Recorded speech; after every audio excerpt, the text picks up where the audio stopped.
Hello friends, good morning and welcome back to my channel. আশা করি সবাই ভালো আছেন আর আমিও ভালো আছি। আজকে হলো শুক্রবার আর এখন ওই 8:30 মতো বাজে। আমি এই সবে মাত্র উঠে ফ্রেশ হয়ে বাইরে এলাম। এখন সবার প্রথমে গরম জল খাবো, তারপর বাকি কাজকর্ম করব। আসলে কদিন ধরে বৃষ্টি হচ্ছে আর তাতে করে এত ঠান্ডা পড়েছে, মানে কি বলবো। সমস্ত মোটা মোটা জামা সোয়েটার সব কেচে কেচে তুলে দিয়েছিলাম, তার থেকে আবার দুটো জামা বের করতে হলো। এই সব জামাগুলো আমি প্রায় 15 দিন আগে কেচে কেচে সব তুলে দিয়েছিলাম, আর দেখুন এখন আবার এগুলোকে বের করতে হয়েছে।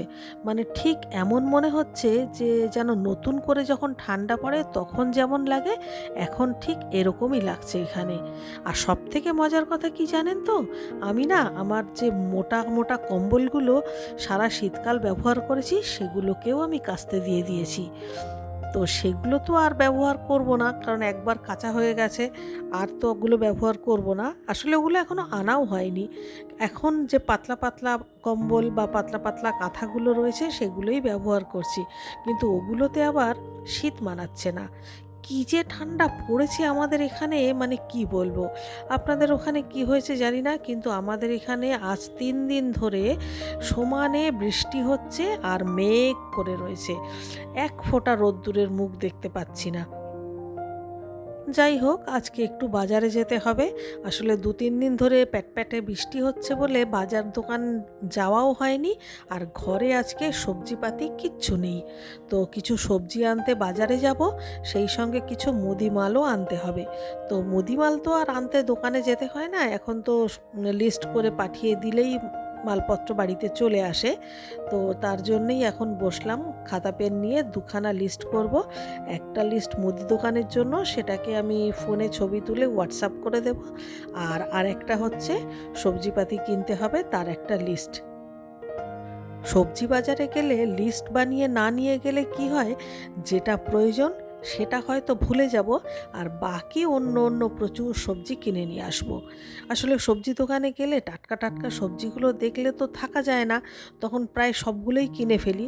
তারপর হয়তো বাড়িতে এসে দেখলাম, এই রে ওইটা তো নেই, ওইটা তো আনলাম না, ওটা তো ছিল না, ওটা তো আনার দরকার ছিল। সেই জন্যে খুব প্রয়োজনীয় যেগুলো যেগুলো না হলে চলবে না, সেরকম একটা লিস্ট বানিয়ে নিলাম। এবারে মুদি দোকানের লিস্টটাকে ছবি তুলে হোয়াটসঅ্যাপ করে দেব। তারপর যখন আসবে আসবে, হয়তো বিকেলের মধ্যেই চলে আসবে। আর বাকি লিস্টটাকে নিয়ে চলুন এবারে বাজারের দিকে যাওয়া যাক, তা না হলে দেরি হয়ে যাবে। আজকে আর মানে চা খাবো না, এখন বাজার থেকে এসেই চা খাবো। আসলে উঠতে দেরি হয়ে গেছে, তো এখন যদি চা ফা খেতে যাই তাহলে বাড়ি ফিরতে ফিরতে দেরি হয়ে যাবে, আর রান্নাতেও দেরি হয়ে যাবে। তো চলুন এবারে বাজারের দিকে যাওয়া যাক। সকাল সকাল বাজারে আসলে দেখুন, বাজারে পুরো সবজির মেলা। আর এই টাটকা টাটকা সবজিগুলো দেখতে কি ভালো লাগে যে কি বলবো। আজকে আবার মাসিটা ডুমুরও নিয়ে এসছে, যদিও আমি আজকে ডুমুর কিনবো না। আমার প্রয়োজনীয় টুকটাক জিনিসপত্র কিনে নিয়ে বাড়ি চলে এলাম। আজ বাজার থেকে 2 রকম শাক নিয়ে এলাম, পুঁই শাক আর ডাঁটা শাক।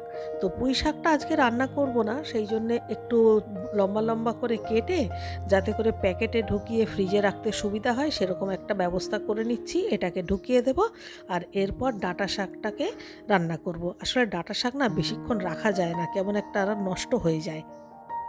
আর বাকি যে সবজিপাতি এনেছি সেগুলো আপাতত ব্যাগের মধ্যেই থাক, ওগুলো এখন দেখবার সময় নেই, আর গোছানোরও সময় নেই। ওগুলোর ভাবনা পরে ভাবা যাবে।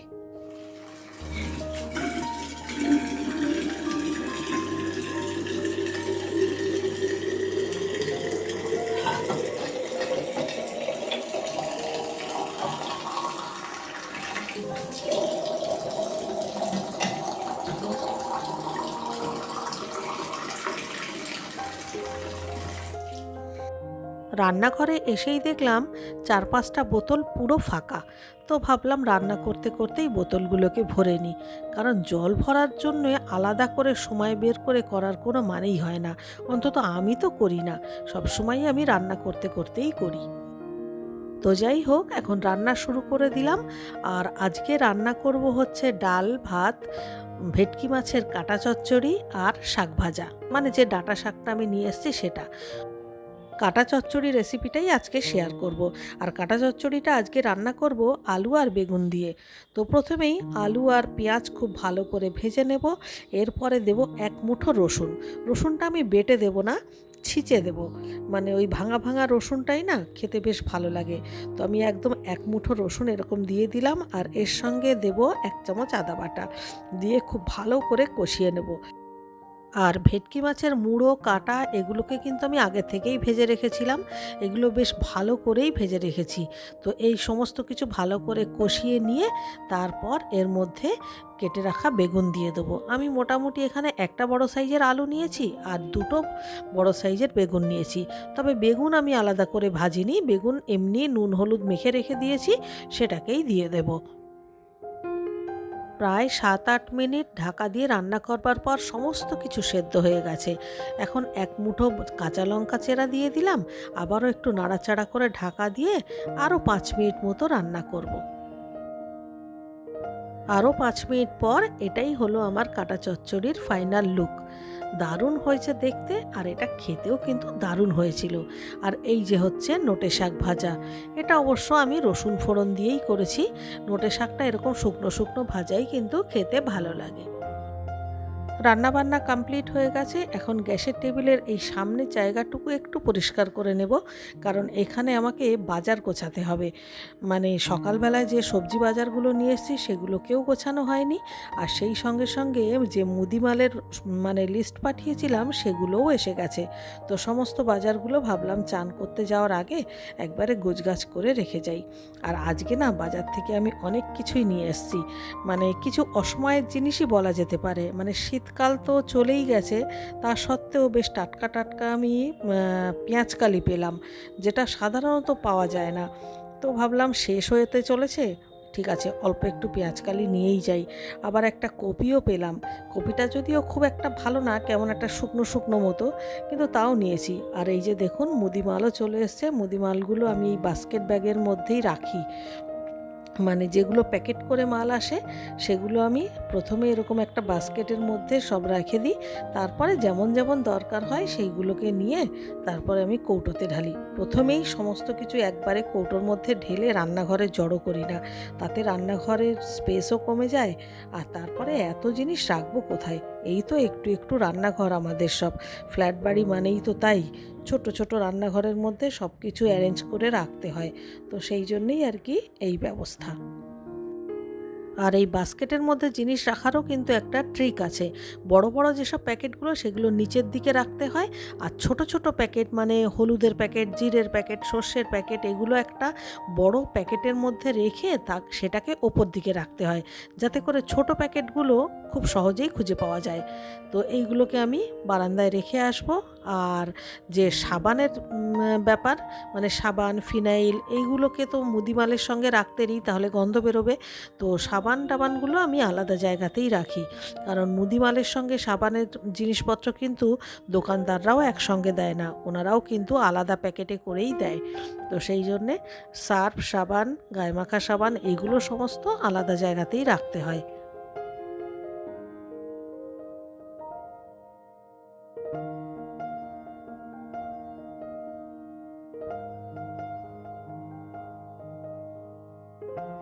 সমস্ত মালপত্র তুলে রাখার পর আপাতত শুধু এই দুরকম ডালই কৌটোতে ঢালতে হবে, কারণ এই মসুর ডাল আর মটর ডাল এই দুটোই শুধুমাত্র বাড়ন্ত হয়েছে।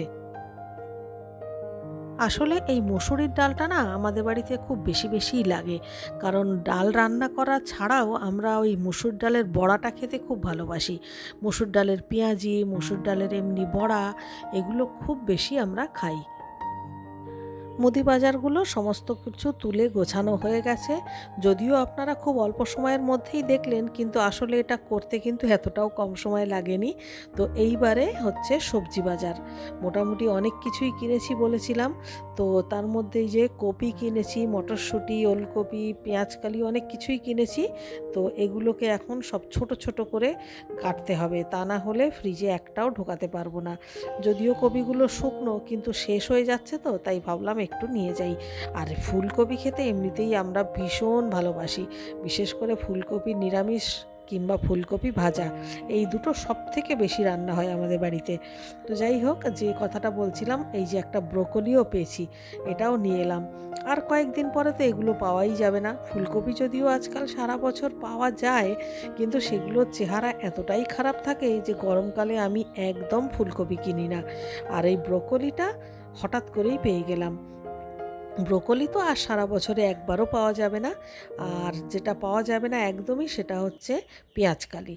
সেই জন্য পেঁয়াজকালিটাও আমি অল্প করে একটু নিয়ে নিলাম।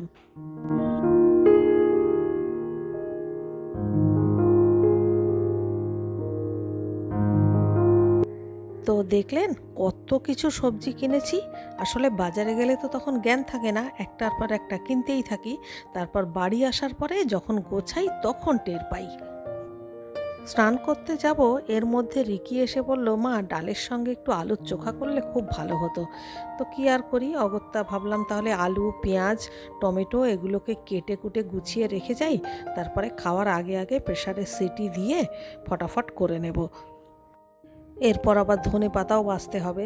আসলে আলুর চোখা শুনতে যতটা সহজ মনে হয়, বানানোর সময় কিন্তু অতটাও সহজ লাগে না। কারণ ধনে পাতা, পেঁয়াজ, টমেটো সব কিছুই তো দিতে হবে, তা না হলে কিন্তু টেস্ট আসবে না। তো সমস্ত কিছু মোটামুটি গোছগাছ করে রেখে স্নান করতে যাব। তো চলুন, ভিডিওটা আজকের মতো এখানেই শেষ করছি। ভিডিওটা ভালো লাগলে প্লিজ লাইক করবেন, কমেন্ট করবেন। আর আপনি যদি আমার চ্যানেলে নতুন বন্ধু হয়ে থাকেন, তাহলে চ্যানেলটিকে সাবস্ক্রাইব করে প্লিজ আমার পাশে থাকবেন।